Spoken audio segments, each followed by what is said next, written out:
Hello. This video will show users how to budget their unrestricted revenues in RUBudget, Rutgers University's budget planning application. To begin, you must first get into the RUBudget application. After doing so, you will come to a screen that is in front of you. To begin to budget your revenues, you must first get into the right folder and web forms. To do so, you can click on the Working Budget Task List, clicking on Enter and Review Unrestricted Budget, and then you will see the different revenues and expenses that you can budget in subtasks. We're going to focus on entering and reviewing tuition, so click on Task 2B. You will then see two sub-web forms beneath. This setup is consistent throughout the other revenue categories, including fees, healthcare related, and other revenues.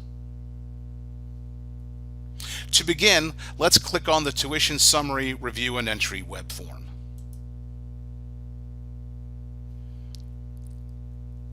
After clicking on it, you will come to a screen that looks like this. There are two panes on the left-hand side and the right-hand side. The left-hand side in the first column shows the fiscal year 16 tuition to date. The right-hand column are entry cells that the units can enter themselves as a guide as to what they think their fiscal year 17 tuition can be. This is optional, and your chancellor or campus CFO may advise you on specifically what to do.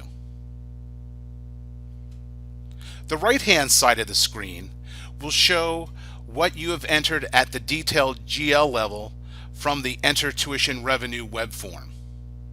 After entering this information, it will then be compiled and showed up in these columns. Depending on your user division organization choice in the drop-down menu, the right-hand screen can show either your individual UDO, or you can roll it up to the division and or school level to get a whole compilation as to what you will see. For now, we will stay in the office of the dean. For the purpose of this, I'm going to put in $6 million as my fall tuition, 5.5 as my spring tuition, $2.8 million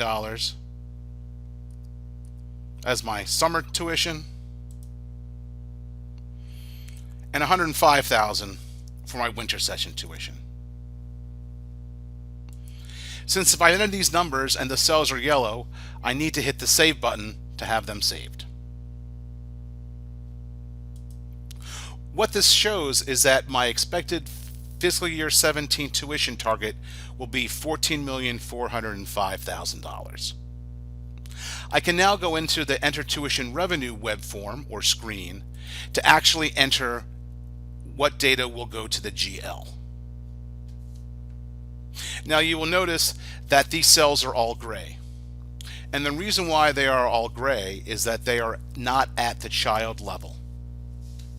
You can only enter data at the child level, which means that for all dimensions, you are at the lowest level. You can see from the left-hand side these dimensions that I am at the UDO level for the Office of the Dean, because I see the three segments. But for all business lines, because you see the B and the 1 TTT, then I'm not at the child level. Any dimension that has a T, 2 T's, or 3 T's is a roll-up and a parent and cannot be used for data entry. So let me go down and select a lowest level business line. I happen to know that business line 1000 is instructional general. So I can choose that. I can check my fund type, and my fund type is F100, which is the lowest level for the fund types, so that's okay. And then I can go into all locations, and I see from all locations that I see 3 T's, which means that I'm at a higher level than I need to be. For this example, I'm going to type in New Brunswick.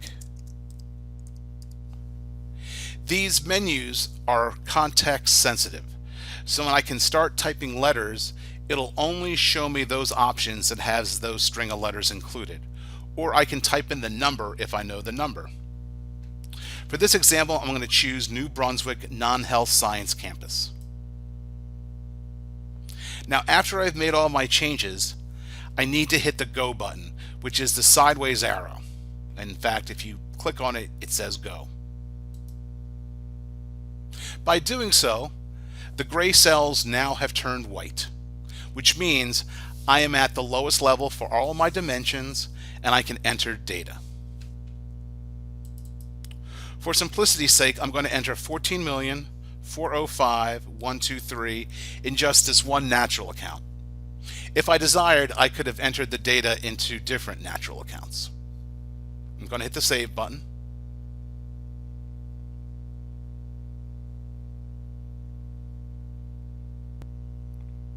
After hitting the Save button, the screen will come back showing a total for the student tuition natural account roll-up. And if I go back to the tuition summary review and entry screen, I will see that the 14,405,000 that I entered on the previous screen has been rolled up into this screen. And I can compare it to the soft target that I had entered, and I am on target. Now I could go back and enter tuition at another unit division organization combination by just going back down to the drop down and selecting another unit division organization. And you can see that it has the 240, the 6295, and the 6421. So that's the lowest level. And notice that my business line and location remain the same, and I have to hit the Go button. For this example, I'm just going to add $1 million and then hit Save.